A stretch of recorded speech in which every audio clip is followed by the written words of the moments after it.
All right, now the last story is also out on the West Coast. Now, this is a very, very, very interesting subject.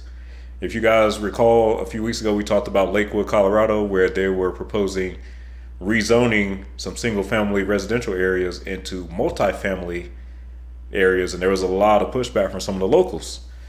And in America, for the most part, zoning has been left up to local governments, and states typically do not intervene or override what local governments prefer as far as zoning goes. Well, in California, they are doing something radical, something different.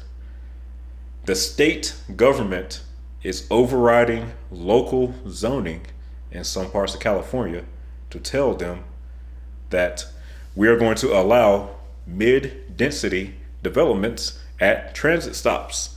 So I would love to know what you guys think of this down in the comments. But let's take a look at the story. In mid-October, California's governor signed a bill that will allow mid-rise apartment buildings near major transit stops in California's biggest metro areas. Newsom's sign-off on Senate Bill 79 means that apartment developers will soon be able to pack more homes into neighborhoods within half a mile of major rail, subway, and bus rapid transit stops, even if that means overriding local zoning restrictions and any possible objections of surrounding neighbors. Buildings immediately surrounding these transit hubs will be allowed to max out as high as 9 stories, with those further out topping out at roughly 4. Newsom's signature comes as a grave disappointment for many local governments and neighborhood groups, particularly in Southern California. In September, Los Angeles Mayor Karen Bass urged Newsom to veto the bill, saying that it would, quote, erode local control, diminish community input on planning and zoning, and disproportionately impact low-resource neighborhoods. Irate homeowner groups and state legislators raised concerns that mandating higher levels of housing density would, quote, fundamentally reshape suburban-style neighborhoods.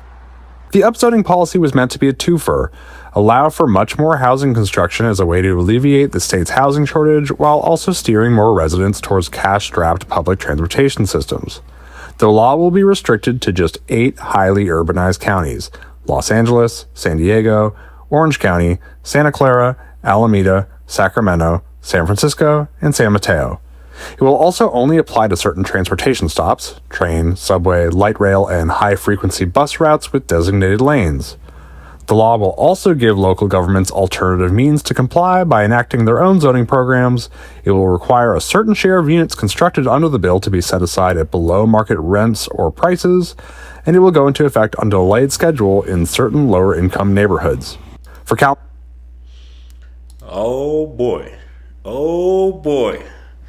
So basically, guys, what this is doing is this is giving the middle finger to NIMBYs.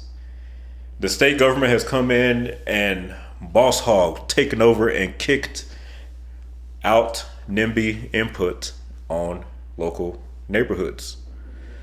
So I know this is a very, very controversial to a lot of people, because a lot of people feel like once I get mine, in America, we have a very individualistic mentality.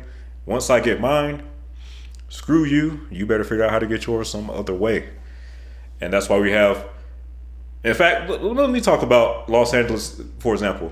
A lot of people don't realize, but Los Angeles was originally zoned and designed to fit 7 million people. But later on down the line, it was rezoned with a lot of single family residential to suit its current population of a little over 2 million. So what this law, from what I understand, is doing is going to allow higher density around transit stops in urban areas of California. Now, personally, I'm looking at it, and when it comes to logic, I have no problem with it. Because what the problem you have in the United States is once people get theirs, once they have their single family home, they don't want their property value affected. They don't want anybody coming in, anybody else. You know, it's like I said, I got mine. Well, what California has decided is that if any areas near transit stops and in very urban counties in the state, we are going to allow much higher density, and we're going to allow affordable housing. Because like I said before, with affordable housing, everybody likes the idea of affordable housing until it's proposed in your neighborhood.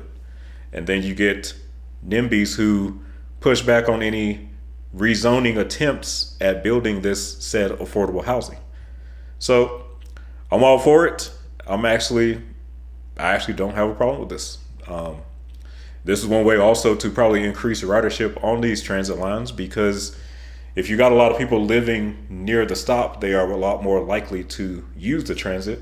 Whereas when you just build these parking rides near the transit, if I live in the suburbs and there's a parking ride near the transit, am I really going to drive in my SUV to the transit stop, park at the transit stop, and ride the train to get to work? No, I'm just going to take my SUV all the way to work.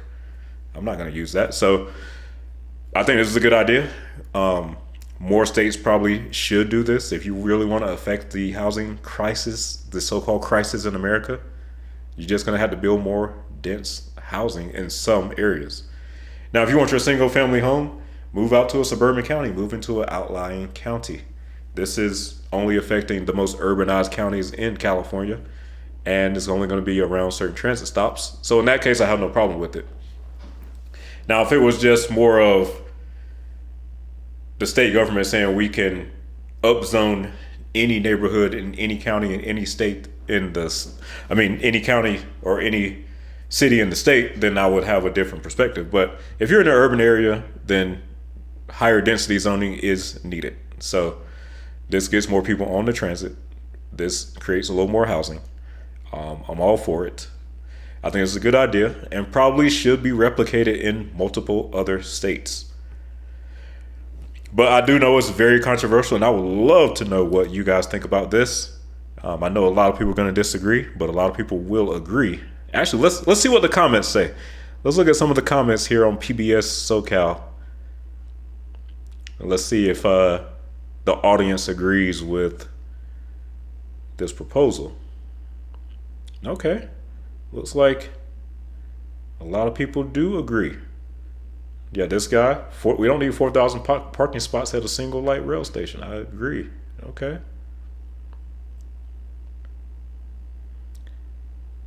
Okay, so yeah, the people in the comments agree. So we got some people with good sense down here in the comments. Yeah, this is actually a good thing, because a lot of times local governments will stop the NIMBYs in these large cities. Like I said, once they get their single family home, they don't want anyone else to come in.